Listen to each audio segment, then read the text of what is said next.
Incontable disparu. Un livre relié en velours dont personne ne se souvient.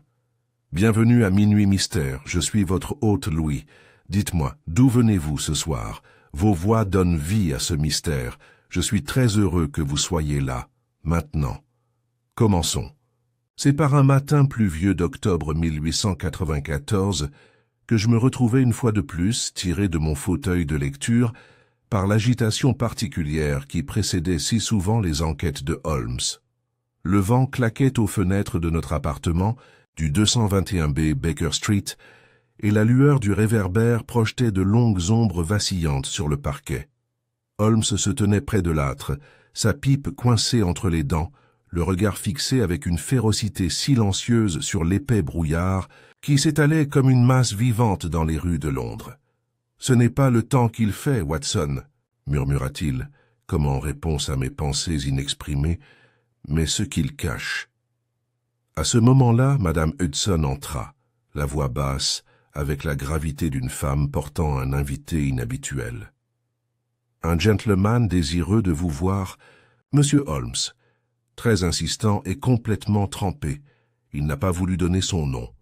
Holmes m'a jeté un rapide coup d'œil avant d'acquiescer. « Faites-le entrer. » Quelques instants plus tard, la porte s'ouvrit brusquement, révélant un homme qui semblait tout droit sorti d'un des rêves les plus enflammés de Wilkie Collins. Il était mince, pâle, élégamment vêtu d'un costume à rayures d'une exceptionnelle qualité de coupe, maintenant trempé jusqu'aux coutures. Sa canne à bout d'argent tremblait dans sa main, et un portefeuille en velours, couleur bordeaux, était serré fermement sous son bras. « Monsieur Sherlock Holmes ?» demanda-t-il d'une voix tendue mais tranchée par l'éducation. « Taunton ou de Harrow ?» Holmes lui fit signe de s'asseoir puis se pencha en avant, croisant ses longs doigts.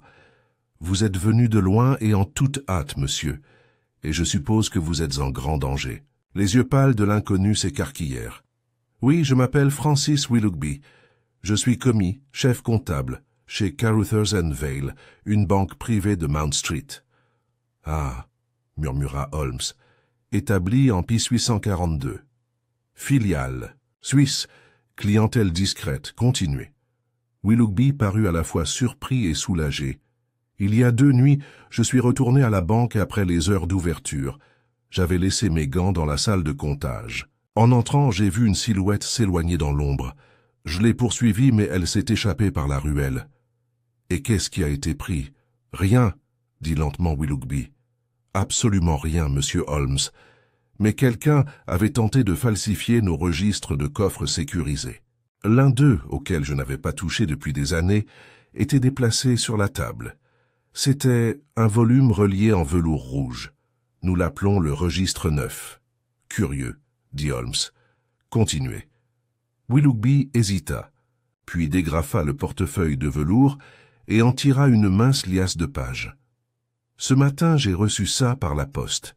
Pas de mots, pas de signature, juste ces pages déchirées, des entrées copiées du grand livre 9, sauf que elles ont été modifiées. » Holmes prit les papiers et les parcourut en silence, puis avec une lueur que je ne pouvais pas encore déchiffrer, il se leva et se dirigea vers le bureau.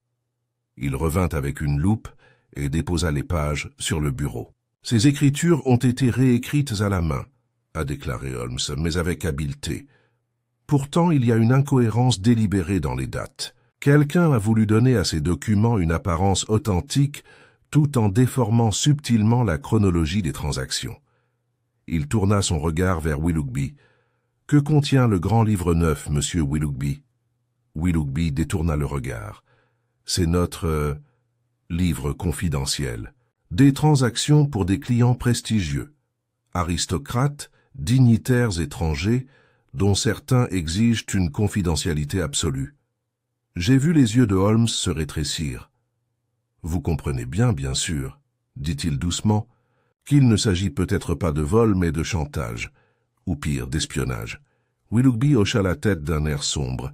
« C'est pour ça que je suis venu vous voir. Je crains qu'il se trame quelque chose qui commence par de faux documents, mais qui pourrait se terminer en scandale ou en trahison. » Holmes me tendit les documents, puis gratta une allumette et alluma sa pipe avec un calme « Étudier ». Dehors, le brouillard s'épaississait, tourbillonnant contre les vitres, comme la fumée d'un immense moteur invisible.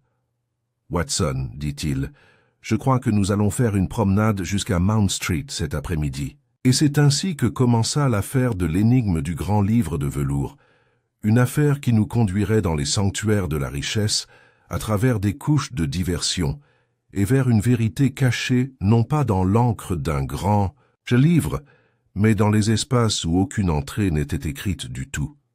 La pluie d'octobre s'était transformée en bruine constante lorsque Holmes et moi avons débouché sur Baker Street, le brouillard suspendu tel un rideau sale entre les réverbères.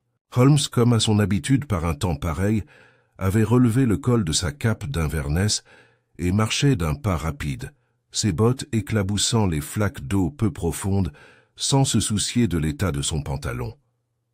Je restais juste derrière, reconnaissant du silence feutré qui régnait entre nous, un silence chargé non pas de vide, mais de pensée. Nous arrivâmes à Mount Street juste au moment où les cloches d'une église voisine sonnaient le quart d'heure. Carruthers and Vale se dressait au coin de la rue, avec sa dignité silencieuse, sa façade de pierre pâle à moitié noyée dans la brume, la plaque de laiton près de la porte, luisant faiblement dans l'obscurité. Il régnait un certain silence, même pour une banque privée, un lieu bâti sur le silence, la discrétion et une richesse invisible. Willoughby nous a accueillis à l'entrée, sa nervosité trahie seulement par la façon dont ses mains agitaient le fermoir de son parapluie. « Merci d'être venu, monsieur Holmes. J'ai pris des dispositions pour que le bâtiment reste fermé 1 heure supplémentaire ce matin. Mon responsable pense que c'est pour une inspection incendie de routine. »« Super !» répondit Holmes en essuyant la pluie de son manteau en entrant. « Maintenant, conduisez-nous à ce ledge neuf. Et veuillez nous en expliquer le contenu avec autant de précision que possible. » Nous traversâmes un hall d'entrée meublé de chêne foncé et de cuir vert, le sol recouvert d'une épaisse moquette.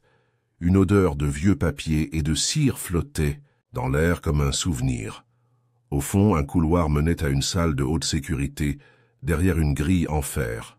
Willoughby l'ouvrit avec un trousseau de clés qui tintait trop fort dans le silence. « C'est la salle des archives intérieures », expliqua-t-il. « Seuls 3 d'entre nous y ont accès. Moi-même, M. Carruthers et Mademoiselle Helen Brooke, notre greffière adjointe. » La pièce elle-même était plus exiguë que je ne l'avais imaginé, bordée de hauts classeurs en bois et de registres rangés derrière des vitres. Une armoire était légèrement entr'ouverte, sa porte vitrée portant une légère tache que Holmes remarqua immédiatement. Il ne dit rien, mais sortit un mouchoir de sa poche et le pressa doucement contre la marque. Puis il reporta son attention sur le livre relié en velours posé sur un bureau, le grand livre neuf. « Ne touche à rien, Watson, » dit-il doucement tandis que je m'approchais. « Cette pièce n'est pas qu'un simple coffre, c'est un récit. Dérange la ponctuation et le sens disparaît. » Il s'agenouilla et examina la surface du bureau. Un fragment de fil noir gisait à côté du registre, si petit que j'aurais facilement pu le prendre pour de la charpie. Holmes le souleva avec sa pince à épiler et l'examina à la lumière. Puis il hocha la tête. Une fibre de laine noire. Très fine. Ne provient pas du costume de Willoughby, mauvais tissage. Peut-être un vêtement féminin. Peut-être une cape. Est tombée récemment. Willoughby parut perplexe. Helen Brooke porte du noir depuis toujours, mais elle n'était pas là la nuit où j'ai vu l'intrus. N'est-ce pas? Murmura Holmes. J'ai senti le changement, de ton dans sa voix, une inflexion qui indiquait qu'il avait noté une divergence, même s'il n'était pas encore prêt à l'exprimer à voix haute. Holmes porta alors son attention sur le registre lui-même. Il l'ouvrit à une page marquée et examina les colonnes d'écriture. Ces inscriptions sont écrites à l'encre, comme dans vos autres registres, même teinte, même fluidité. Mais remarquez, Watson, voyez-vous comme les boucles du F majuscule diffèrent entre cette entrée et celle ci-dessus, et ce 8, légèrement décalé. Quelqu'un avec accès et compétence, mais pas une imitation parfaite. Un faux? Demandai-je. Modification, dit Holmes. Une seule ligne ajoutée ici et là. L'intention n'était pas de créer un nouveau compte, mais de détourner subtilement la piste des fonds. Willoughby avait pâli. Si c'est vrai, quelqu'un blanchit de l'argent par l'intermédiaire de la banque, et ces changements indiquent un autre destinataire. Pas du blanchiment, répondit Holmes.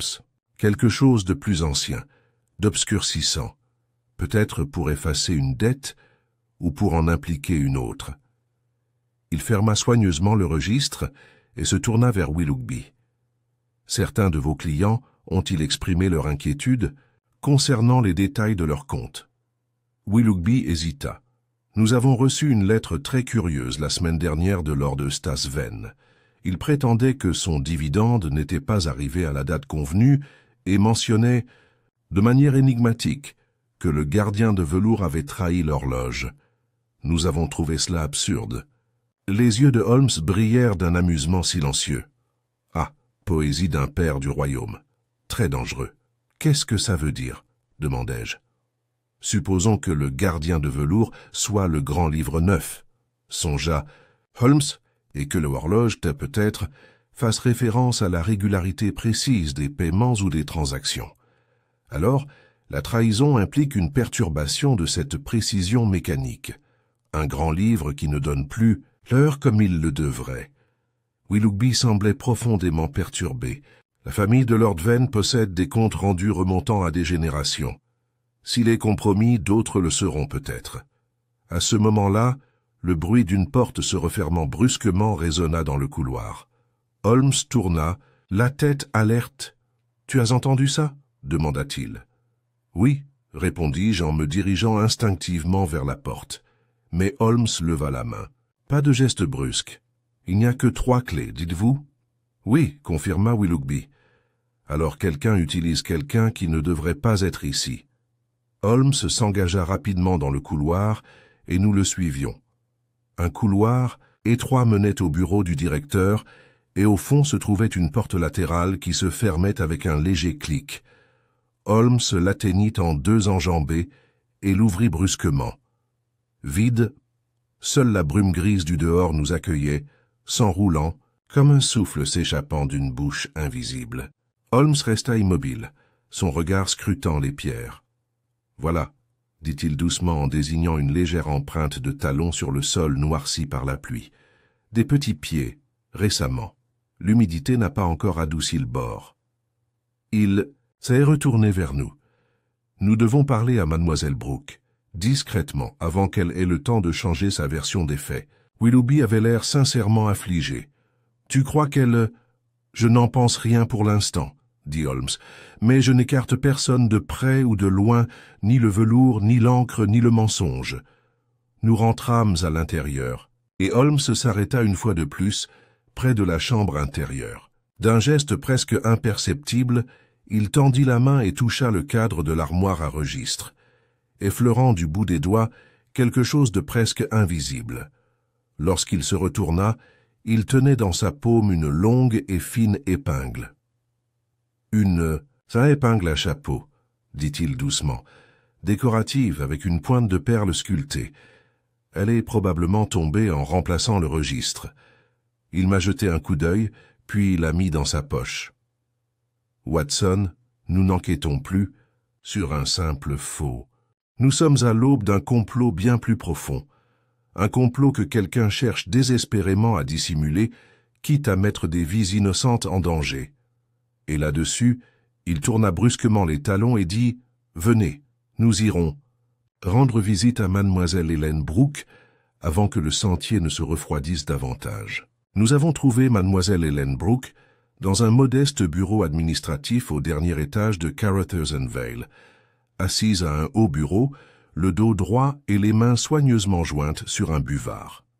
C'était une femme d'une 30aine d'années, vêtue simplement d'une robe de laine noire à la coupe stricte, les cheveux tirés en arrière en un chignon qui ne tolérait aucune frivolité. Seule une modeste broche à son col, un camée en ivoire, suggérait une certaine indulgence.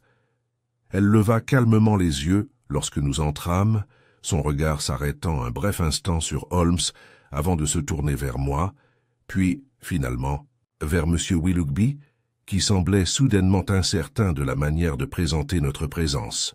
« Mademoiselle Brooke, » dit-il en s'éclaircissant la gorge, « Monsieur Sherlock Holmes et le docteur Watson se sont intéressés à la question dont nous avons discuté plus tôt. » Son regard se reporta sur Holmes, impassible et impassible. « Je vois. J'espère que ce n'est pas une enquête officielle. » Holmes sourit faiblement. « Rien de si dramatique, mademoiselle Brooke, mais vous nous pardonnerez notre curiosité. Monsieur Willoughby nous dit que vous êtes parmi les rares à avoir accès à la salle des archives intérieures, et l'accès, mademoiselle Brooke, est souvent une clé à plusieurs dents. » Elle semblait imperturbable. « Oui, Monsieur Carruthers me fait entièrement confiance. La confiance, murmura Holmes, est la monnaie des banques privées, et parfois son actif le plus volatile. » Il y eut un silence, pendant lequel Holmes examina la pièce avec son habituel regard rapide. L'ordre était à la limite de l'austérité, des étagères remplies de registres, des encriers disposés avec une précision quasi mathématique, et un classeur étiqueté d'une écriture impeccable. Seul un beau parapluie, noir et à la poignée courbée argentée, était appuyé contre le mur. Holmes se dirigea vers la fenêtre et regarda Mount Street, qui scintillait maintenant sous des rayons de soleil intermittents perçant la brume. « Dites-moi, mademoiselle Brooke, » dit-il sans se retourner, « vous souvenez-vous où vous étiez il y a 2 nuits, vers 20h30 ?» Il n'y eut aucune hésitation. « À la maison, monsieur Holmes. Je pars à 6 heures précises. Je marche jusqu'à Oxford Street et je prends l'omnibus. Je change rarement mes habitudes. » « Une discipline louable, » dit Holmes. « Puis-je demander si quelqu'un peut confirmer votre présence à la maison ce soir-là ?» Cette fois, elle cligna des yeux. « Je vis seul. » Holmes se retourna et étudia son visage. « Vous ne me semblez pas facilement troublée, mademoiselle Brooke, mais je trouve curieux qu'une épingle, une élégante épingle à chapeau ornée d'une perle sculptée, ait été trouvée dans la chambre intérieure ce matin. Un tel objet n'appartient pas à M. Willoughby. Il ne s'accorde pas non plus avec la tenue de M. Carruthers. » Pour la première fois, une lueur d'émotion traversa son visage. « Tu crois que c'est à moi ? Je crois qu'il a été déposé par quelqu'un qui a remplacé le Ledger 9, après en avoir falsifié le contenu. Reste à savoir si c'était vous. » Willoughby ouvrit la bouche en signe de protestation, mais Holmes le fit taire d'un regard. Hélène Brooke fouilla lentement dans un tiroir et en sortit une étroite trousse doublée de velours. Elle l'ouvrit avec précaution.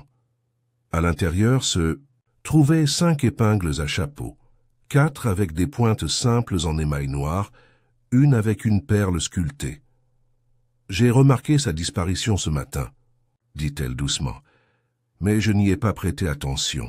Et pourtant, dit Holmes, cela vous place maintenant indirectement dans une pièce dans laquelle vous prétendez ne pas être entré après les heures de bureau. »« Je vous assure, » dit-elle d'un ton neutre, « je n'ai aucune raison de modifier un registre, et encore moins un registre aussi sensible que le registre 9.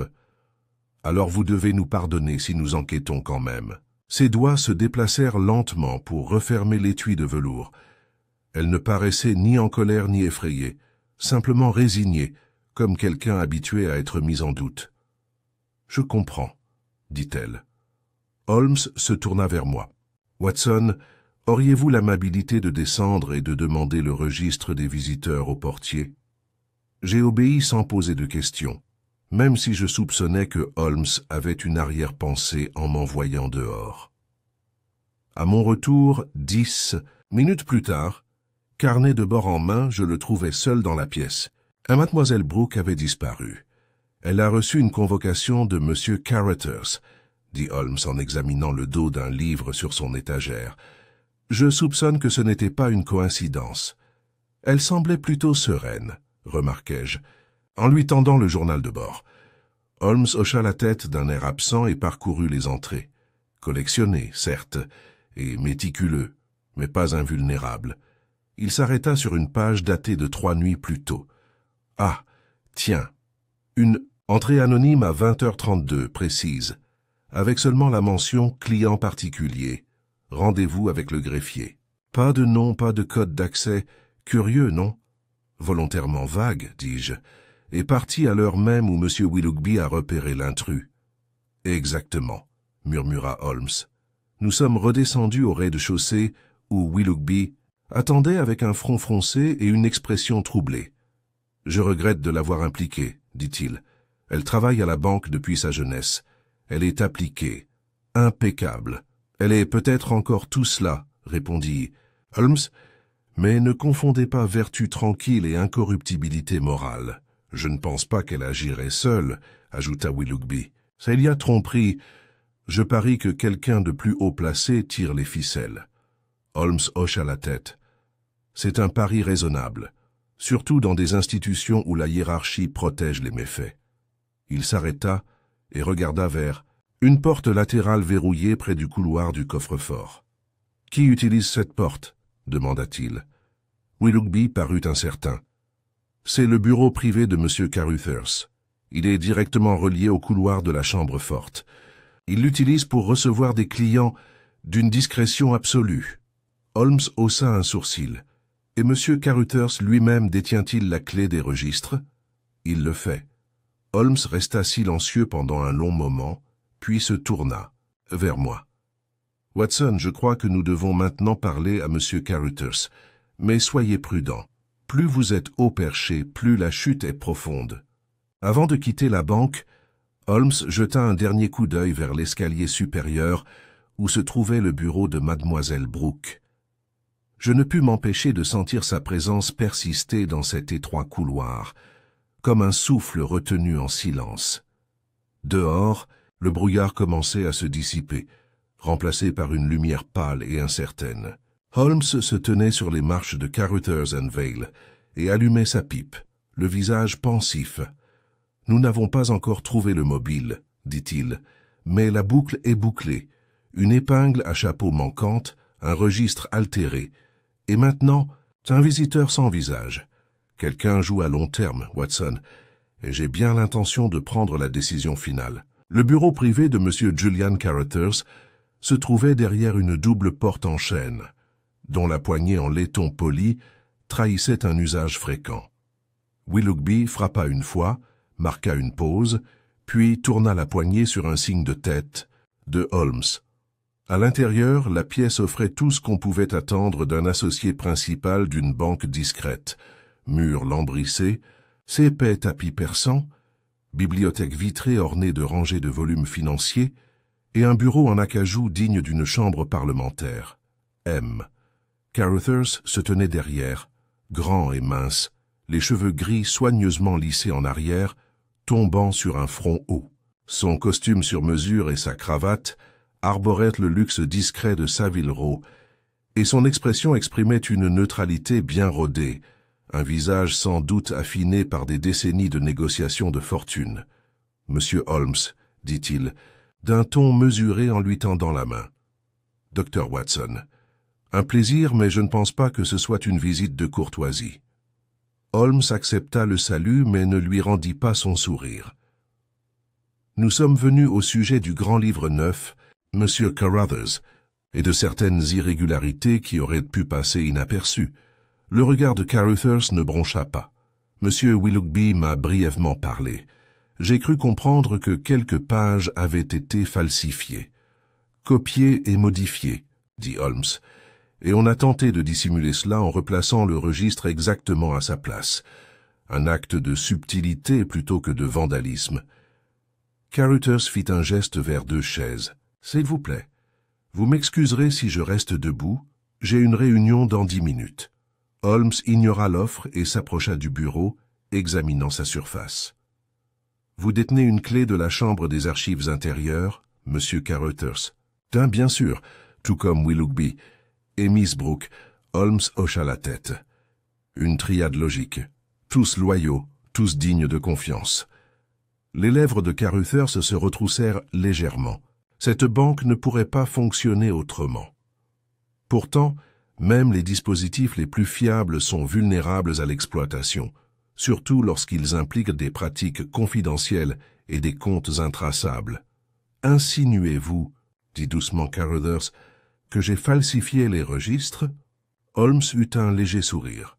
Je sous-entends simplement que l'opportunité précède souvent le mobile. J'observais l'échange avec un malaise grandissant. Carruthers était un homme rompu au combat professionnel. Chaque mot était choisi, avec précision, chaque regard maîtrisé. Mais derrière son calme se cachait une tension que j'avais appris à reconnaître chez des hommes qui craignaient non pas l'exposition, mais l'incertitude. Holmes commença à faire les 100 pas. L'un de vos clients, Lord Eustace Venn, nous a écrit pour se plaindre d'un dividende manqué. Il a utilisé la phrase suivante: « Le gardien de velours a trahi l'horloge. » Pourriez-vous nous l'interpréter? Carruthers cligna lentement des yeux. Venn a tendance à utiliser des tournures de phrases excentriques, mais j'ai supposé qu'il voulait dire que le registre avait été mal classé. Tu l'as eu? Pas à ma connaissance. Holmes se tourna pour lui faire face directement. Alors permettez-moi de présenter les faits clairement. Le grand livre neuf a été retiré après les heures de bureau. Une écriture a été falsifiée. L'altération était subtile, suffisamment pour déplacer les responsabilités ou détourner les soupçons, pas assez pour perturber les équilibres.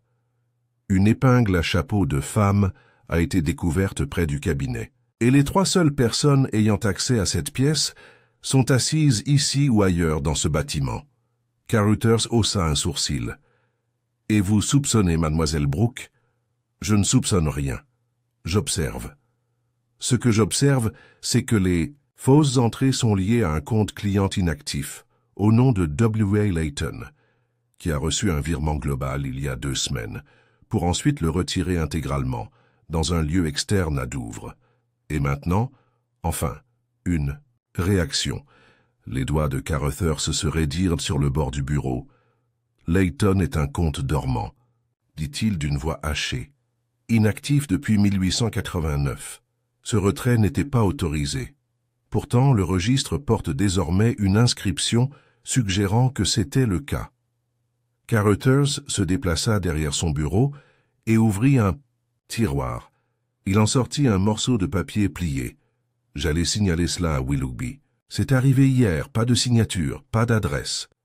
Holmes prit le papier et l'ouvrit. Une seule ligne était écrite à l'encre noire. Layton est de retour. Que ce murmure de velours reste enfoui. Je me suis penché. Qu'est-ce que ça veut dire? Holmes ne répondit pas immédiatement. Il le relut, puis regarda Carruthers. « Avez-vous déjà entendu parler d'un Layton, lié à un scandale ou à l'espionnage » Carruthers hésita. « En 1889, il y avait un client, William Andrew Layton. Il déposa une somme importante sous la protection de la clause d'anonymat de la banque. Mais le compte ne fut plus jamais touché. L'homme non plus ne fut plus jamais revu. Des rumeurs suggéraient qu'il avait fui le pays, ou qu'il avait disparu. « Vous souvenez-vous de l'origine des fonds » demanda Holmes. « Du continent, de Belgique ou peut-être de Suisse. On a supposé qu'il s'agissait d'un coursier, mais rien de probant. Nous avons classé le compte comme inactif et l'avons laissé tel quel. » Les yeux de Holmes brillèrent d'intérêt. Alors quelqu'un a ressuscité le fantôme de Layton, soit pour faire pression, soit comme écran de fumée. Carruthers se dirigea vers la porte. « Messieurs, je dois assister à ma réunion. Mais je vous prie instamment de bien vouloir avertir notre conseiller juridique si cette enquête risque de compromettre la confiance de nos clients. » Holmes fit une légère révérence. « Nous n'exigeons que la vérité, monsieur Carruthers, et parfois, la vérité est plus discrète que la loi. » À l'extérieur du bureau, Holmes a attendu que la porte soit complètement verrouillée derrière nous avant de parler. « Que penses-tu de lui, Watson ?»« Prudemment contrôlé, dis-je, mais perturbé. » Il était alarmé par la mention de Layton. Holmes hocha la tête. Comme il se doit, quelqu'un ressuscite un fantôme financier et l'utilise comme levier pour déformer l'actualité. La question est de savoir si Carruthers cache sa culpabilité ou protège l'institution. Nous sommes sortis par la porte latérale où le brouillard était revenu tel un voile sur la ville.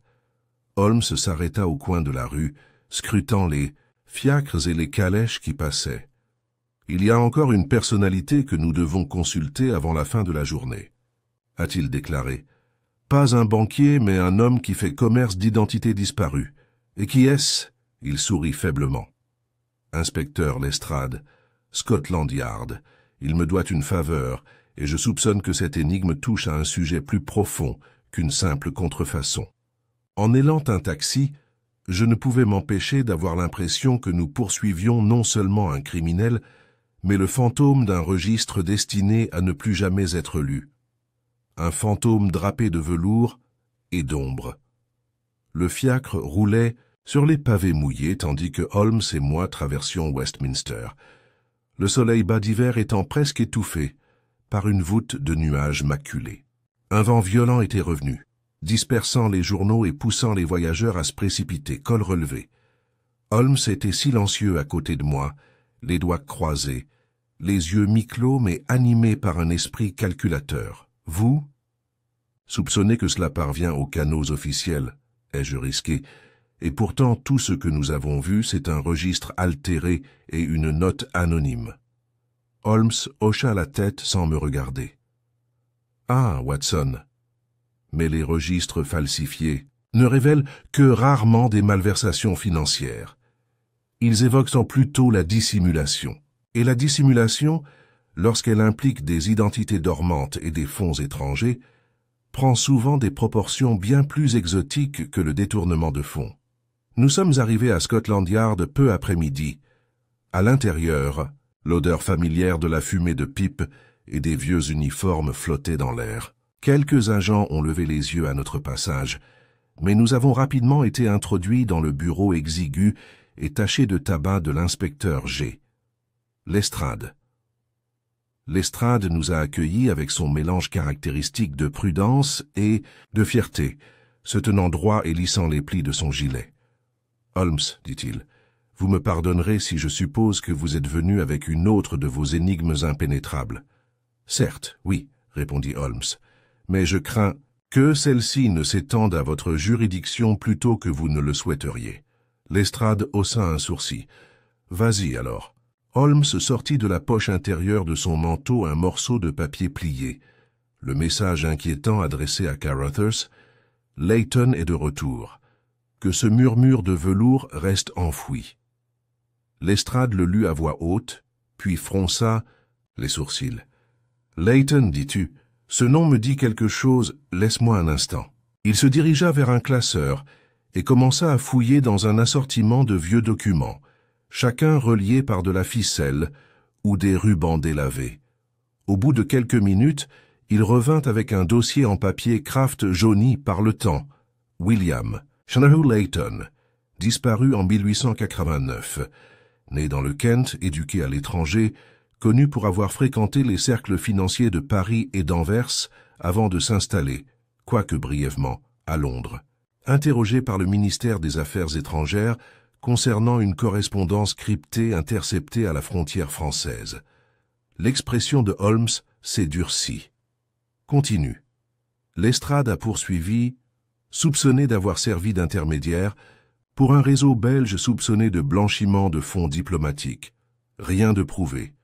Il a engagé un avocat et clamé son innocence. Puis, il a disparu. Il a laissé son appartement, ses biens et son compte bancaire intact pendant 15 il n'a jamais refait surface. Jusqu'à présent, murmura Holmes. Lestrade consulta le dossier. Pas de corps, pas d'arrestation, juste un homme passé entre les mailles du filet. Et maintenant, vous dites que quelqu'un utilise à nouveau son nom? Exactement. Un registre bancaire a été falsifié, suggérant un versement sur ce compte. Ce compte, jusqu'à il y a 2 semaines, était inactif depuis près de 6 ans. Lestrade se frotta la mâchoire. Ce n'est pas l'œuvre d'un faussaire ordinaire. Non, acquiesça Holmes.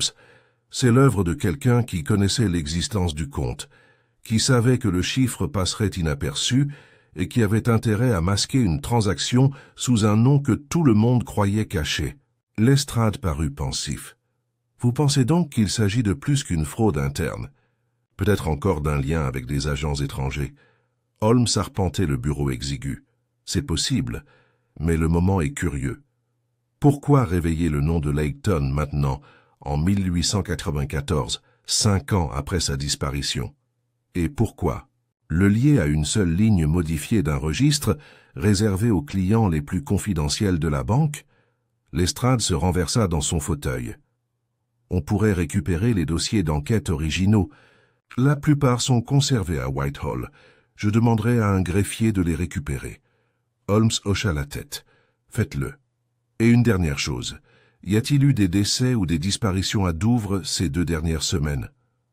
En particulier des personnes liées à la navigation ou aux douanes portuaires? Lestrade émit un léger sifflement. Tu penses que l'argent a été transféré à l'étranger? Je pense, dit Holmes, que quelqu'un blanchit l'histoire, et Douvres est le premier égout par lequel elle est passée. Comme Lestrade donnait l'ordre, Holmes et moi sommes ressortis dans la fraîcheur de l'après-midi. Une forte brise balayait la Tamise, faisant vibrer les affiches contre les grilles près du quai. Nous avions à peine parcouru un pâté de maison lorsque Holmes s'arrêta brusquement et désigna une silhouette debout de l'autre côté de la rue. Une femme vêtue d'une simple cape noire et coiffée d'un chapeau à plumes s'attardait près de l'étal d'un marchand de journaux, faisant semblant de lire les gros titres. Elle se tenait droite, mais son regard se posait sans cesse sur nous. « Mademoiselle Brooke ?» demandai-je incrédule. Holmes hocha lentement la tête. Il semble que l'assistant du banquier s'intéresse à nos faits et gestes. Sans ralentir, il traversa la rue. La femme leva les yeux, surprise mais ne s'enfuit pas. Quand Holmes s'adressa à elle, sa réponse fut douce et défensive. « Je ne vous ai pas suivi, monsieur Holmes. Je suis venu à Scotland Yard pour mes propres raisons. »« Vraiment ?» dit-il. « Une femme dans votre situation ne se rend pas au Yard sur un coup de tête. » Elle baissa les yeux, les mains serrées sur ses gants. « Je suis venu demander discrètement si William Andrew Layton avait été retrouvé. » Les yeux de Holmes se rétrécirent. « Et pourquoi ferais-tu ça ?» Elle hésita, puis parla. « Parce que je crois l'avoir vu. » Silence. « En chair et en os ?» demanda Holmes. « Oui, il y a 2 semaines, sur Oxford Street. Brièvement. Il est pincé devant moi alors que je montais dans mon omnibus. J'ai reconnu la cicatrice sur sa joue gauche. Je m'en souvenais il y a des années. Il était allé à la banque un jour. Je n'étais qu'une simple employée de bureau à l'époque. »« Tu lui as parlé ?»« Non. Il a disparu dans la foule. Je n'étais même pas sûr que c'était lui jusqu'à ce que je voie ce mot sur le bureau de Carruthers. Layton est de retour. C'est là que j'ai su. » Holmes resta immobile, puis dit « Mademoiselle Brooke, vous devez comprendre que le simple fait de mentionner le nom de Layton vous place au cœur d'une tempête. Il ne s'agit plus de registres mal classés. Si ce que vous avez dit est vrai, un homme que l'on croyait mort depuis longtemps est revenu, et avec lui, des secrets qu'il valait mieux ne pas perturber. » Elle déglutit difficilement. « C'est pour ça que je suis venu te voir. Il fallait que je dise quelque chose avant qu'on me réduise au silence. » Holmes hocha gravement la tête. « Éloignez-vous de la banque pour le moment. Ne répétez à personne ce que vous nous avez dit. Pas même à M. Carruthers. Elle est partie en toute hâte, nous laissant devant l'étal du vendeur. »« Qu'en penses-tu, Holmes ?» demandai-je. Il alluma lentement sa pipe. « Je crois que Miss Brooke est devenue soit notre témoin le plus important, soit l'appât d'un très vieux piège. » Et sur ce, il se tourna une fois de plus vers les brumes tourbillonnantes de la ville, où des noms depuis longtemps enfouis commençaient à murmurer à nouveau dans l'ombre. Le lendemain de notre conversation avec Miss Brooke, l'aube était sombre et sans couleur, comme si Londres tout entière s'était tournée vers le mur. Une bruine grise dessinait des motifs sur les vitres du 221B Baker Street, et le charbon de notre foyer sifflait tandis que Holmes, déjà tout habillé, se penchait sur une carte du littoral du Kent, étalée sur la table du petit déjeuner. Sa pipe était restée intacte, son thé avait refroidi. « Vous êtes donc convaincu, dis-je en remuant du sucre dans ma tasse, que la piste mène à Douvres ?» Holmes ne leva pas les yeux. « Je parierais mon Stradivarius là-dessus. L'écriture comptable modifiée mentionnait un retrait effectué par procuration à la succursale de Douvres du London and Continental Exchange.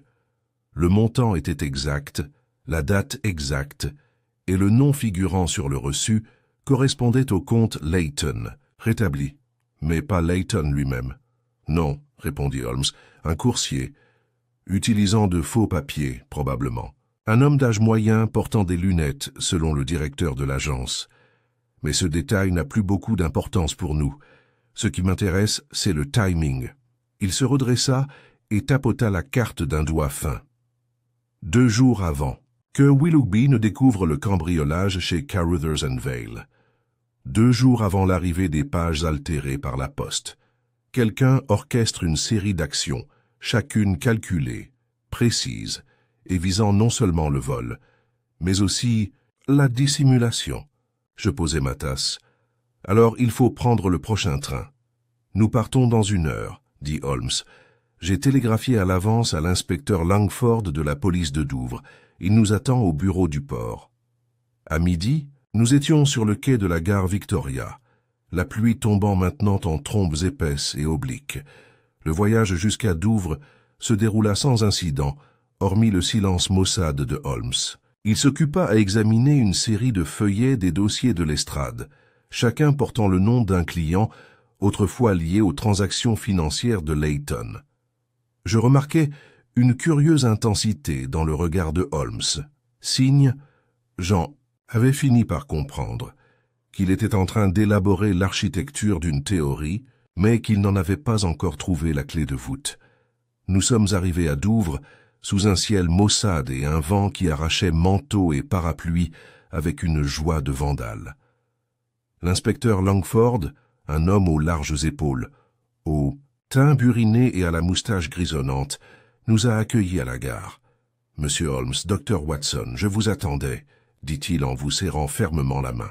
« Par ici, s'il vous plaît. Nous avons quelque chose d'étrange que vous voudrez voir. » Nous le suivîmes à travers les ruelles étroites jusqu'au bureau des douanes, près des docks Est. À l'intérieur, les lampes vacillaient, protestant contre le vent, et le parquet craquait sous le poids d'un mouvement invisible. Langford nous conduisit dans une pièce annexe et nous désigna d'un geste un coffre-fort en métal abîmé posé sur une table. « On l'a trouvé il y a 3 nuits, juste après le chantier naval, » dit-il. Caché derrière une pile de caisses de transport enveloppées dans une bâche. J'ai d'abord pensé qu'il pouvait appartenir à un contrebandier, mais le contenu, eh bien, voyez par vous-même. Holmes déverrouilla la boîte et l'ouvrit. À l'intérieur se trouvait une petite pochette en velours, un bout de papier plié et plusieurs documents reliés par de la ficelle. Il examina d'abord la pochette, vide à l'exception d'une trace de fine poudre grise. « De l'opium, » murmura Holmes, ou plutôt ses résidus, et ceux-ci. Il se tourna vers les papiers. Sont des billets à ordre datés de 1888-1889, tous marqués W.A. Layton. Langford se gratta la tête. « Mais c'est bien l'homme qui a disparu, hein ?»« En effet, » dit Holmes, « et il semblerait que lui ou quelqu'un de très semblable cherchait à récupérer le fruit de transactions passées. Mais pourquoi a-t-il laissé ces documents ici, dans un endroit accessible à tout docker? Je ne peux pas encore le dire. » Watson désigna le bout de papier plié. Et alors, Holmes le déplia soigneusement. D'une écriture serrée et penchée, on pouvait lire. « La rivière n'oublie rien. Si vous lisez ceci, vous êtes déjà trop près. » Langford croisa les bras. « Nous n'avons reçu aucun signalement de violence, mais il y a eu une chose curieuse. Un veilleur de nuit du quai affirma avoir vu un homme correspondant à l'ancienne description de Layton. Il a dit qu'il boitait et portait un manteau de voyage sombre. Il a disparu près du bord de l'eau peu après minuit. Il n'a laissé aucune trace de pas dans la boue. » Holmes leva brusquement les yeux. « Pas d'empreinte de pas ?» Langford secoua la tête. « Aucune trace. Et on a vérifié l'horaire des marées. L'eau n'était pas encore montée. S'il est passé par là, il n'a laissé aucune trace. » Holmes ferma la boîte, plongé dans ses pensées. « Nous devons parler à ce gardien. » Langford hocha la tête. « Il n'est plus de service. Il habite au-dessus de la taverne des Marins, sur West Wharf Lane. Nous repartîmes, malgré les rafales de vent. La taverne était un bâtiment bas, taché de sel, aux volets fendus et à l'enseigne tordue qui grinçait tristement. À l'étage, le gardien, un homme nerveux et buriné nommé Harris, nous reçut dans un appartement exigu qui sentait à la saumure et le tabac. « Je sais ce que j'ai vu, » dit-il.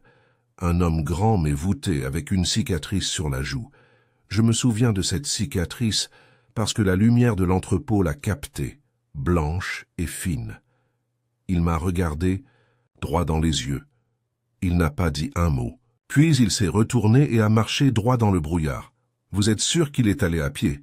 demanda Holmes. « Sans voiture, sans compagnon ?»« Seul, » dit Harris. Et le plus étrange, c'est que ses bottes étaient sèches. Je l'avais entendu avant de le voir, mais le bruit n'était pas bon. Pas le bruit de la boue, plutôt un coup sec, creux, comme une canne ou, je ne sais pas, quelque chose de bois. Holmes hocha lentement la tête. « Merci, monsieur Harris, vous m'avez été d'une grande aide. » Dehors, le vent avait commencé à rugir, projetant des embruns sur les murs du port. Holmes s'est tourné vers moi. « Tu vois, Watson, notre homme a peut-être disparu en 1889, mais quelqu'un utilisant son visage ou sa mémoire se déplace dans cette ville tel un fantôme. Soit le vrai Layton est revenu, soit un imposteur ressuscite un cadavre jamais enterré. Tu penses que c'est la dernière option? Je pense qu'il est plus facile d'usurper l'identité d'un mort que d'expliquer pourquoi un disparu cherche à obtenir réparation financièrement sous son vrai nom. Layton, réel ou falsifié, est un symbole, un fantôme désormais transformé en arme. Et cette piste, ce port, ce registre, ce nom, rien de tout cela n'est une question d'argent. C'est une question de contrôle, de chantage, peut-être même d'influence politique. Il tourna son regard vers la mer ouverte. Et j'ai l'intention de découvrir qui tient la plume qui réécrit le passé. Nous sommes rentrés à Londres. Le soir même, sous un ciel meurtri par le crépuscule, les lampadaires de la ville s'allumant comme des lucioles prises dans du verre. Holmes resta étonnamment silencieux pendant tout le trajet, le regard fixé sur la vitre obscure du compartiment, même si je savais qu'il ne regardait pas le paysage défiler. Il était complètement ailleurs, plongé dans les replis de la déduction, décortiquant les faits avec la précision d'un scalpel de chirurgien. Ce n'est qu'une fois arrivé dans les rues familières de Baker Street qu'il a repris la parole. Le fantôme de Layton se déplace avec détermination, Watson, dit-il enfin, mais je crois que nous l'avons presque acculé. Je le suivis dans l'escalier jusqu'à notre appartement, où Madame Hudson avait gentiment laissé une bouilloire chaude et un plateau de rôti froid. Holmes les ignora. Il se dirigea alors directement vers son bureau et commença à griffonner une série de notes rapides sur de petites fiches en ivoire. Un pour l'estrade, un autre pour M. Carruthers et un troisième pour Mademoiselle Hélène Brooke. Je l'ai observé en silence pendant un moment, puis j'ai demandé « Vous avez l'intention de les réunir ?»« En quelque sorte, » répondit Holmes sans lever les yeux. « La vérité n'est pas un objet à découvrir, Watson. C'est un schéma. Et les schémas ont besoin d'être mis sous pression pour se révéler. Il a scellé les enveloppes et a appelé un messager. « Demain soir, » dit-il en pafastissant les lui tendant. 9 heures précises. Bureau de Carruthers, terrain neutre. « Et qu'est-ce que tu attends qu'il se passe ?» demandai-je. Il se retourna, son regard gris perçant.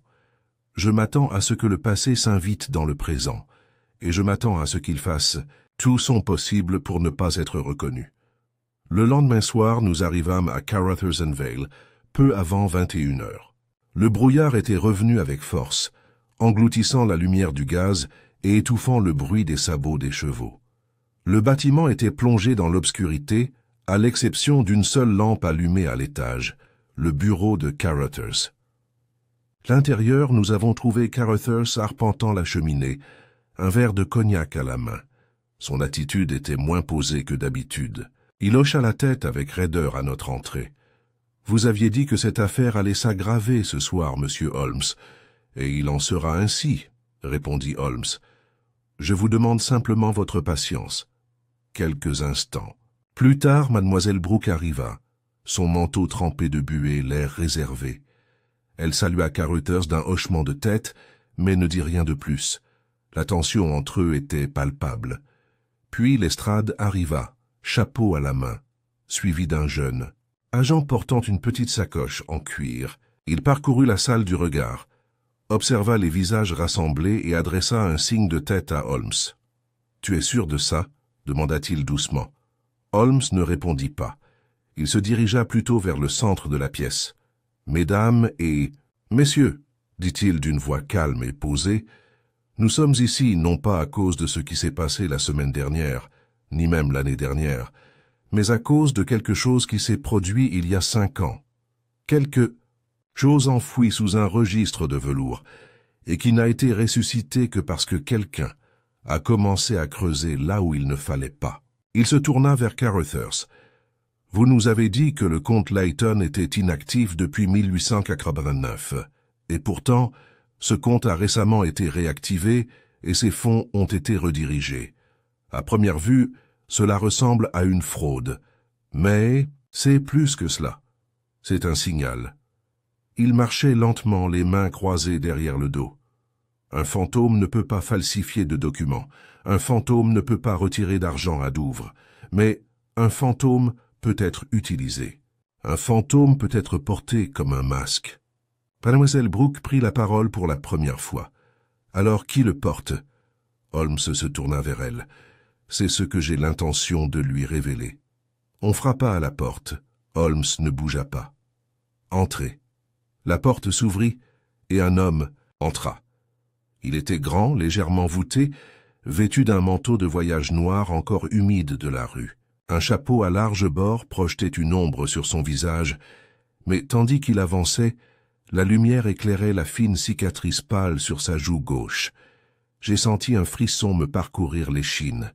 « Layton », murmura Caruthers, « là, voix rauque. » L'homme ne dit rien. Son regard parcourut lentement la pièce, nous examinant chacun. Holmes parlait avec un calme étrange. William Andrew Layton, présumé mort, disparu sans explication. Et maintenant de retour, plus âgé, peut-être, mais aux traits reconnaissables. L'homme retira son chapeau. Ses cheveux étaient plus clairsemés que sur la photo que Holmes m'avait montrée la veille, mais la ressemblance était frappante. « Je ne suis pas venu pour débattre de mon identité, » a-t-il déclaré. « Je suis venu parce que quelqu'un a envoyé un message, que le murmure de velours reste enfoui.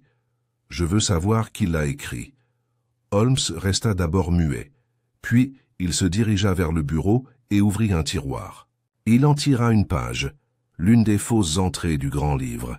« Alors commençons, » dit-il en posant la page sur la table. « Ce faux, aussi délicat soit-il, n'a pas été réalisé par un imposteur maladroit, mais par quelqu'un connaissant. Parfaitement l'écriture, l'encre et le rythme comptable de la banque. » Il se tourna vers Miss Brooke. « Vous, mademoiselle Brooke, avez été vue en train de quitter le bâtiment tard dans la nuit, et une épingle à chapeau vous appartenant a été découverte dans la salle des archives intérieures. Ses yeux s'écarquillèrent. Je suivais quelqu'un, cet homme. Je l'ai vu depuis la fenêtre du 2e étage. Je n'étais pas sûr que ce soit réel. Je ne savais pas comment l'expliquer. » Caruthers s'avança, la voix haute. « Tu aurais dû me le dire tout de suite. »« Non, » répondit Holmes en levant la main. « Elle aurait dû, mais ce n'est pas elle la faussaire. » Il regarda maintenant Caruthers. Le faux a été réalisé par quelqu'un dont l'écriture est rarement mise en doute. Quelqu'un dont la position lui donne un accès sans filtre au registre. Quelqu'un qui espérait alerter un ancien associé, non pas pour le mettre en garde, mais pour l'attirer. Le visage de Caruthers se crispa. « C'est absurde. » Holmes s'avança, les yeux rivés sur lui. « Vous avez activé le compte Layton vous-même. Vous avez organisé le retrait de Dover. Et vous avez envoyé le message, car vous aviez besoin du retour de Layton. Vous n'avez jamais été certain qu'il était mort. Mais vous étiez certain d'une chose. Il détenait des documents susceptibles de révéler vos agissements en 1889. Vous ne vouliez pas le réduire au silence, Caruthers. Vous vouliez le retrouver avant que quelqu'un d'autre ne le fasse. Le silence remplissait la pièce comme de la fumée. Puis Layton parla, sa voix calme et amère. « Je pensais que tu viendrais pour obtenir justice. Mais tu es venu pour faire pression. » Le visage de Caruthers pâlit. « Vous n'avez aucune preuve. » Holmes souleva la sacoche apportée par l'agent de l'estrade et l'ouvrit. À l'intérieur se trouvèrent des registres financiers, de la correspondance et une déclaration signée, des documents que Holmes avait récupérés dans le coffre-fort de Douvres.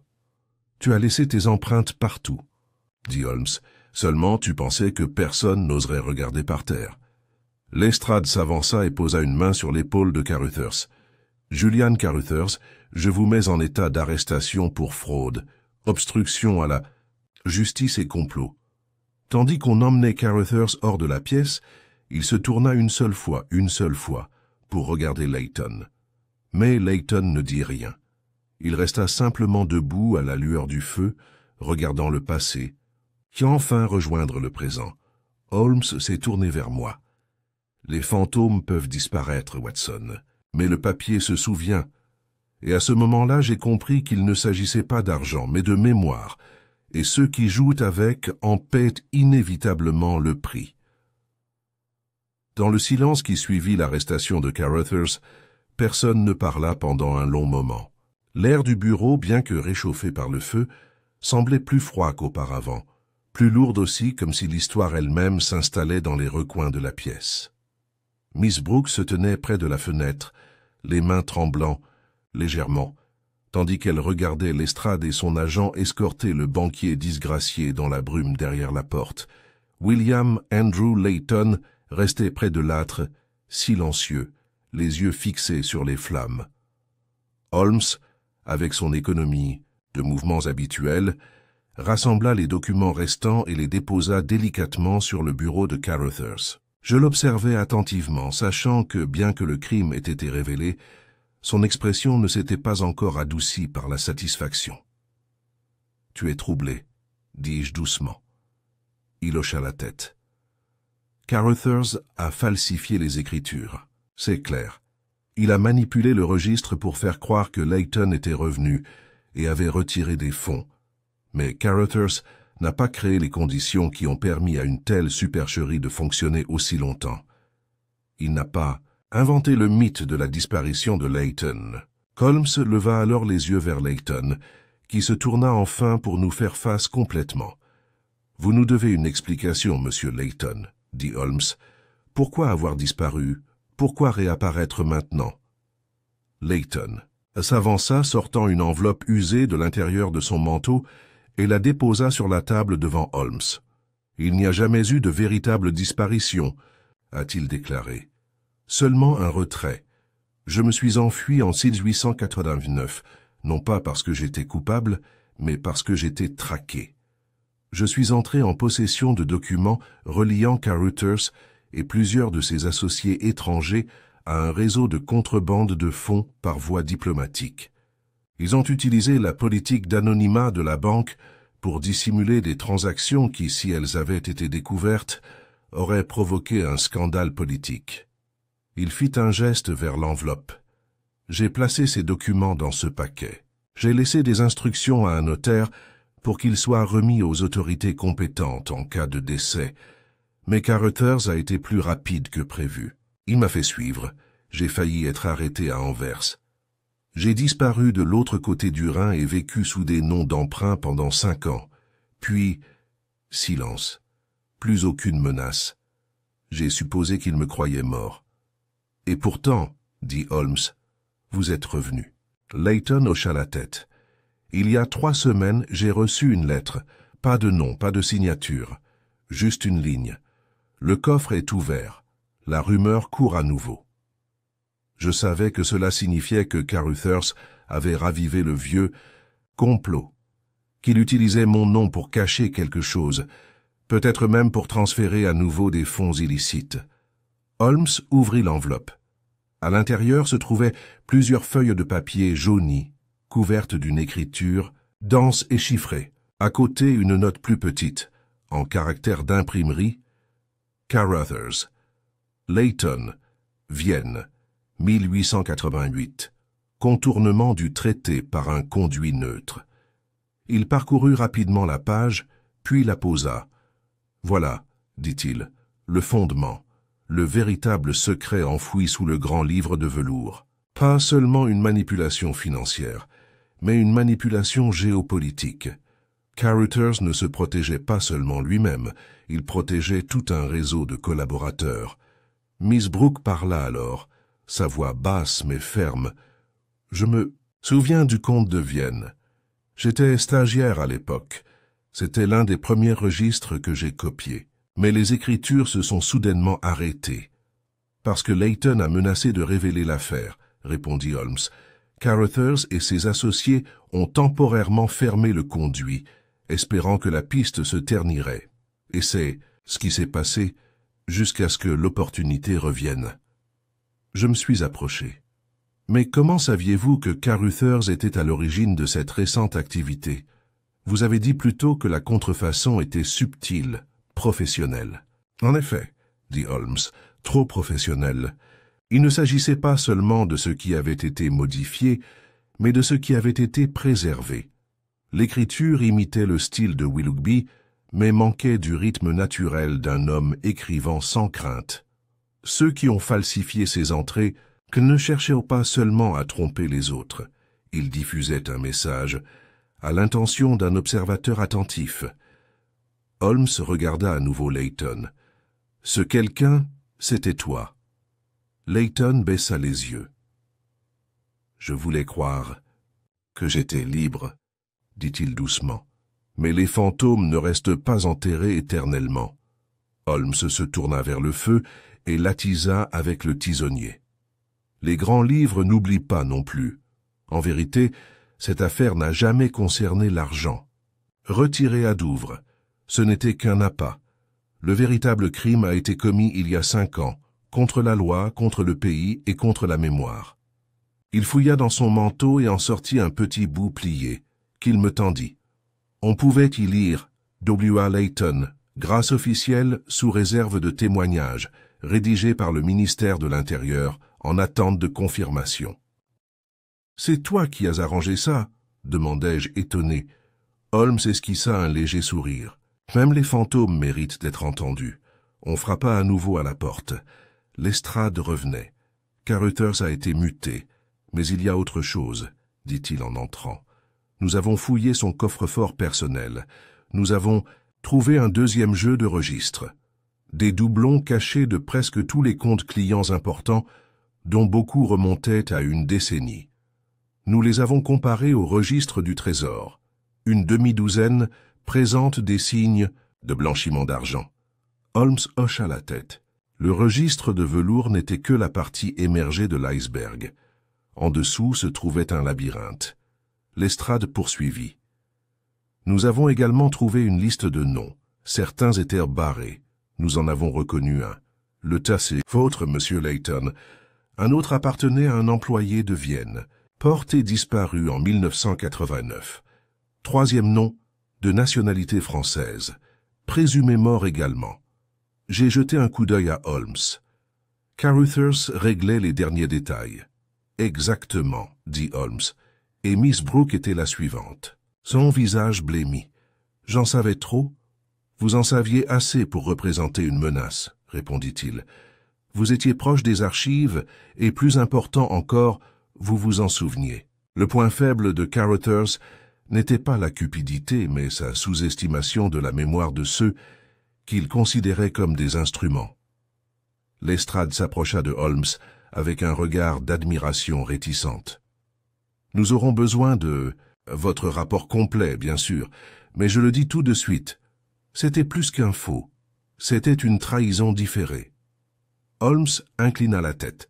« Ajourné. Et maintenant, démasqué. » L'horloge murale sonna 11 heures.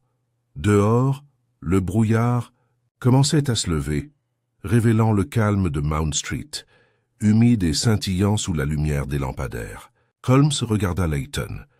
Vous avez vécu dans l'ombre assez longtemps, monsieur. Dites la vérité maintenant et les annales parleront pour vous. Layton hocha lentement la tête. Je le ferai.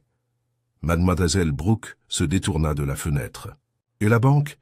Caruthers ne sera pas son dernier scandale, a déclaré Holmes, mais son âme pourrait être sauvée, si ceux qui y vivent choisissent de se souvenir plutôt que d'effacer.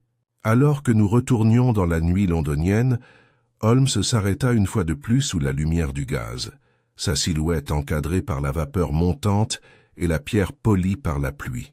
« Savez-vous ce qui me fascine le plus dans les registres ?»« Watson, demanda-t-il. »« Non, dis-je, ils sont silencieux, passifs, mais sous la lumière appropriée, ils avouent plus que n'importe quel témoin. Et puis, le col de son manteau relevé et une canne à la main, il disparut dans la brume, laissant derrière lui une ville purifiée non par la justice, mais par l'encre de la vérité. 2 jours après l'arrestation de Caruthers, je retrouvai Holmes assis à la fenêtre du 221B Baker Street, non pas en chasseur d'énigmes aux yeux de faucon, mais plutôt dans une posture proche de la méditation.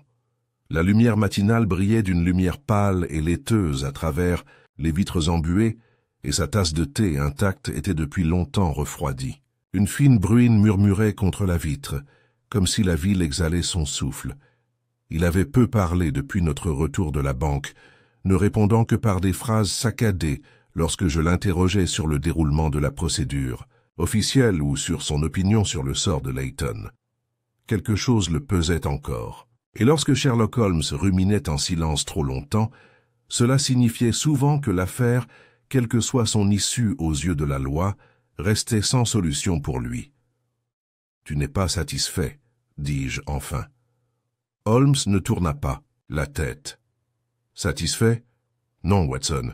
Je trouve les faits cohérents, les parties démasquées, et pourtant, un fil reste tendu. Et c'est ce fil qui me trouble le plus. »« Tu crois que quelqu'un d'autre était impliqué ?» ai-je demandé. « Non, pas lors des événements survenus à Caruthers and Vale, mais quelqu'un d'autre peut-être observait ou attendait. » Je me suis servi du thé frais, et je me suis assis en face de lui. « Vas-y. » Holmes fit un geste vers la petite pile de papier qu'il avait récupérée dans le coffre-fort de Dover. Des documents désormais soigneusement étalés sur la table dans leur ordre d'origine. Il prit le plus petit, une fine feuille pliée en 2, froissée et jaunie. « Tu te souviens de ça ?» dit-il. « Le mot anonyme, répondis-je. Le fleuve n'oublie rien. Si vous lisez ceci, vous êtes déjà trop près. » Holmes hocha la tête. « Oui, et nous avons pris cela pour une menace, ou peut-être un avertissement de la part des poursuivants de Layton. Mais si ce n'était ni l'un ni l'autre. » Il se leva et commença à faire les 100 pas, les mains jointes derrière le dos. Et si ce n'était pas un message à Layton, mais un message à propos de lui, ou plutôt un message sur l'idée de Layton, le fantôme, l'écriture, comptable, l'identité utilisée comme appât. Je fronçai les sourcils, mais alors qui l'aurait écrit, et pour qui? Holmes s'arrêta et me regarda avec cette rare lueur de tension qui indiquait qu'il était proche d'une réponse qu'il n'aimait pas. C'est ce que je me suis demandé à plusieurs reprises, Watson. Et puis je me suis souvenu d'une parole de Mademoiselle Brooke le soir de la confrontation. Elle mentionnait une lettre reçue 3 semaines auparavant. Pas de signature, juste une phrase. Le coffre-fort est ouvert. Le murmure s'élève à nouveau. Il retourna à la table et prit un autre bout de papier, la lettre de Brooke. Il tenait les 2 notes côte à côte, des phrases différentes, mais une écriture remarquablement similaire. La même pression sur le trait descendant, la même légère inclinaison vers la gauche, un tremblement dans la boucle inférieure du G. Watson, je crois que les 2 notes ont été écrites par la même main. Vous suggérez, dis-je, lentement, qu'un tiers a orchestré non seulement le signal qui a attiré Layton, mais aussi la peur qui l'a fait fuir à nouveau. Holmes hocha la tête. Exactement. Caruthers a peut-être manipulé le registre, mais quelqu'un d'autre a manipulé l'homme. Ils l'ont appâté avec la promesse de révélation, puis l'ont suivi avec une terreur menaçante. Je me suis levé et je l'ai rejoint à table. Mais pourquoi? Pour le maintenir dans l'incertitude, pour maintenir tous les acteurs en mouvement. Réfléchissez, Watson. Quel meilleur moyen de faire remonter à la surface des secrets longtemps enfouis que de laisser croire à ceux qui les détiennent qu'ils sont surveillés? Carruthers a falsifié le registre non pas pour voler, mais pour attirer Layton au grand jour. Mais quelqu'un d'autre a entraîné Carruthers dans cette affaire. Un long silence s'écoula entre nous. Et à qui cela profiterait-il? Demandai-je enfin. Holmes a extrait une page du registre de Vienne, l'une des copies d'entrée client apparues au cours de l'enquête. Elle portait le nom d'un intermédiaire français, Arnaud Vaillant. Le rapport de l'Estrade mentionnait ce nom, un ressortissant français présumé mort. Holmes tapota le coin de la page. Présumé, mais jamais confirmé. Vaillant était le courtier initial de la correspondance étrangère de Layton en 1888. Le lien entre les fonds viennois et leurs cibles politiques passait par ses mains. Lorsque Layton disparut, Vaillant disparut aussi. Mais contrairement à Layton, il ne laissa aucune trace, aucune observation, aucune rumeur. « Tu penses qu'il est vivant? Je pense qu'il n'est jamais parti, » a déclaré Holmes. « Et je pense qu'il a suivi chaque étape de cette affaire. » Je le fixai du regard. D'où? Holmes tourna son regard vers le feu. Je ne sais pas, mais il a envoyé des lettres. Il a défini le contexte.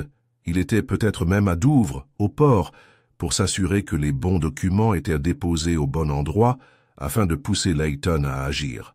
Et à craindre. Il se tourna de nouveau vers la carte épinglée au mur, une carte que nous n'avions pas consultée depuis plusieurs jours.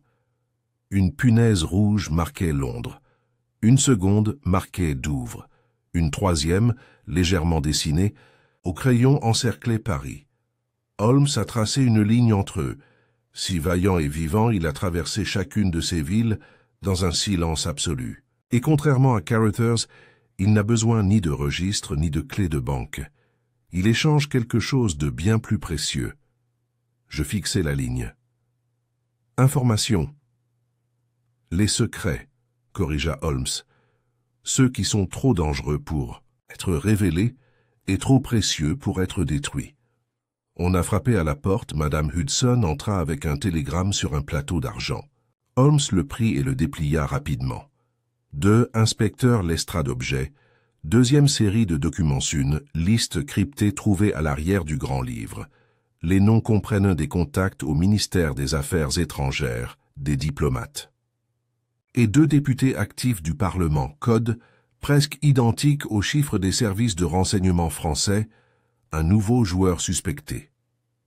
Holmes m'a remis le télégramme. Lestrade a vu la même ombre, dit-il doucement. Nous étions à la poursuite d'un faux. Mais derrière, il y avait une opération qui n'a jamais été close avec la disparition de Layton. Elle n'a fait que s'aggraver. J'ai relu le message. 2 députés. Holmes hocha la tête d'un air sombre. Carruthers était un gardien, pas l'architecte. Il se détourna du feu et récupéra son manteau. « Où vas-tu » demandai-je. « À l'ambassade de France. Je souhaite parler à quelqu'un qui a connu personnellement Vaillant. S'il a refait surface, même sous un autre nom, quelqu'un à Paris aura entendu une rumeur. » Je me suis levé, prêt à le suivre, mais Holmes m'a arrêté. « Reste, Watson. Organise nos notes. Comparez tous les messages, toutes les signatures. Recherchez les variations d'orthographe, les schémas, tout ce qui pourrait indiquer un troisième auteur. Et si je trouve quelque chose ?» Il s'arrêta à la porte. « Alors nous pourrons peut-être encore attraper l'homme qui a écrit l'histoire à l'encre invisible. » Et sur ce, il disparut sous la pluie, ne laissant derrière lui que l'odeur persistante du tabac et le bruissement du papier. Des pages qui avaient enfin commencé à parler depuis leur marge. Il était tard dans la soirée, lorsque Holmes revint à Baker Street, son manteau trempé et ses yeux brillants, non pas de satisfaction mais d'une lueur plus froide, d'une résolution plus proche. Il entra sans un mot, déboutonna son manteau avec une efficacité machinale et posa son chapeau trempé sur le porte-manteau. Je levai les yeux du bureau, où une demi-douzaine de feuilles étaient étalées devant moi. Des échantillons d'écriture, des lettres, une roue de chiffrement et 2 notes presque identiques, écrites de la même main soignée. « Tu as trouvé ?»« Quelque chose, dis-je, ce qui n'était pas vraiment une question. Holmes hocha la tête. « Confirmation. Ou presque. » Il était assis lourdement dans le fauteuil en face de moi, ses longs doigts repliés sous son menton. Arnaud Vaillant est vivant, dit-il, mais pas à Paris, ni à Douvres, pas sous son nom en tout cas. Je pose lentement mon stylo. Et alors, ici, répondit Holmes, à Londres, sous le nom de Marcel Deschamps, attaché principal à la délégation commerciale française. Il vit au vu et au su de tous, Watson, depuis près de 6 ans. Je le fixai du regard. Tu es sûr? Assez sûr pour parier la moustache de l'estrade. Le dossier de l'attaché correspond à la taille, au poids, à la région d'accent et mentionne même le même lieu de naissance. Son rôle lui confère l'immunité diplomatique.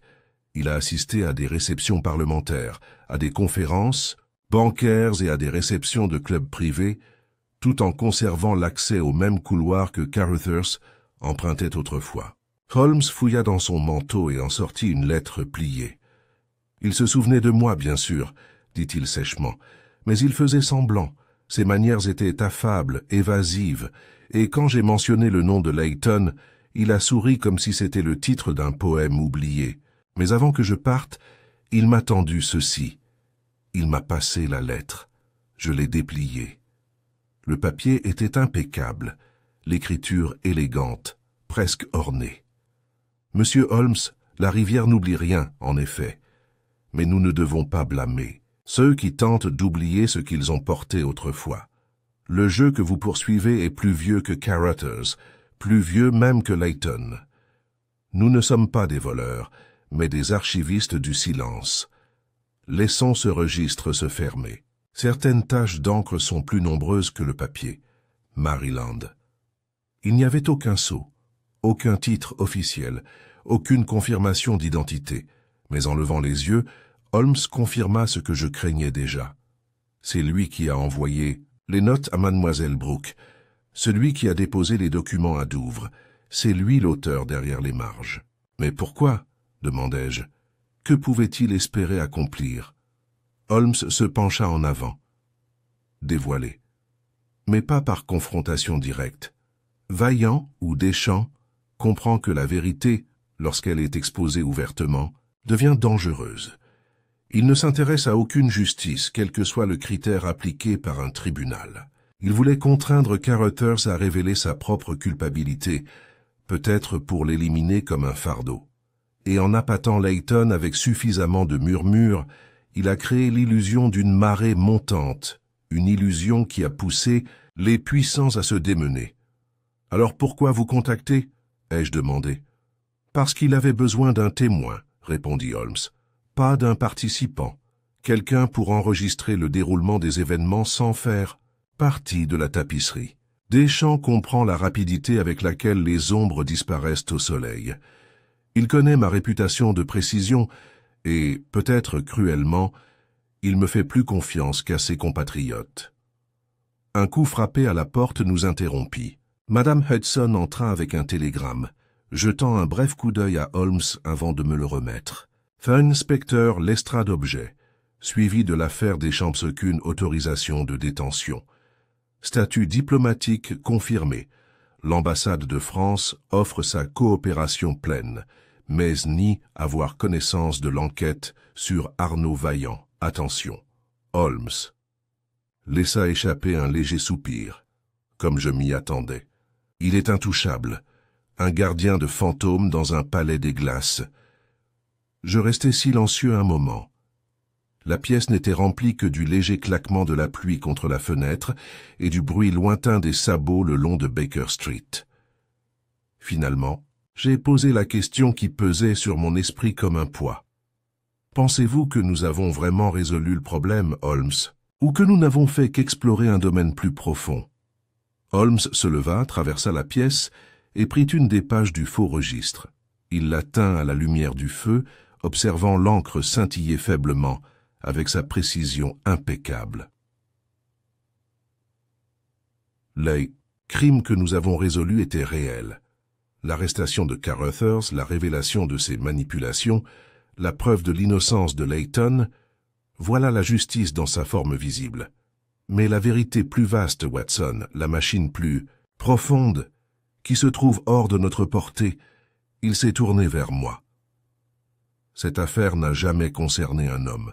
Il s'agissait de la mémoire et du danger qu'elle représente lorsqu'elle refuse de s'effacer. Nous restâmes assis en silence, puis Holmes s'approcha du bureau et sortit son journal. Il l'ouvrit à une page blanche et écrivit d'une écriture posée. Affaire du grand livre de velours, close en apparence mais pas en principe, un nom restauré, un homme exposé. Pourtant, la main derrière le rideau reste hors de portée de la loi. Il leva les yeux. « Veux-tu rédiger le compte ?»« Rendu officiel, Watson. » J'ai hoché la tête. « Bien sûr. Et allez-vous inclure cette dernière vérité à propos de Deschamps ?» J'ai hésité, puis j'ai dit, peut-être pas nommément, mais l'idée que le registre n'était qu'un chapitre d'un livre plus long, oui, je l'inclus. Holmes sourit faiblement. « Bien. Il y a de l'honnêteté dans la retenue. » Dehors, le brouillard s'était suffisamment dissipé pour que les réverbères à gaz puissent s'accrocher aux pierres mouillées, leur lueur se déformant en flaques peu profondes. Holmes retourna à son siège et prit enfin le thé désormais tiède. « Tu sais, Watson, dit-il après une longue gorgée, il y a des cas où la justice doit porter un masque, non pas pour tromper, mais pour préserver. Et cela vous réconforte ?» demandai-je. Il réfléchit à cela puis répondit doucement. « Cela me rappelle que certaines vérités doivent attendre leur heure, et d'ici là, il suffit de savoir qu'elles ne sont pas oubliées. » Je me suis adossé à ma chaise, le feu réchauffant mes mains, et j'ai laissé le silence s'étendre entre nous. Sachant que l'histoire du registre de velours était terminée, du moins pour l'instant, mais quelque part, peut-être dans un couloir d'ambassade ou dans un train en partance pour Calais, l'archiviste du silence écrirait à nouveau. En attendant. Et, regardez, comme Holmes l'a dit un jour, le journal se souvient, et nous aussi.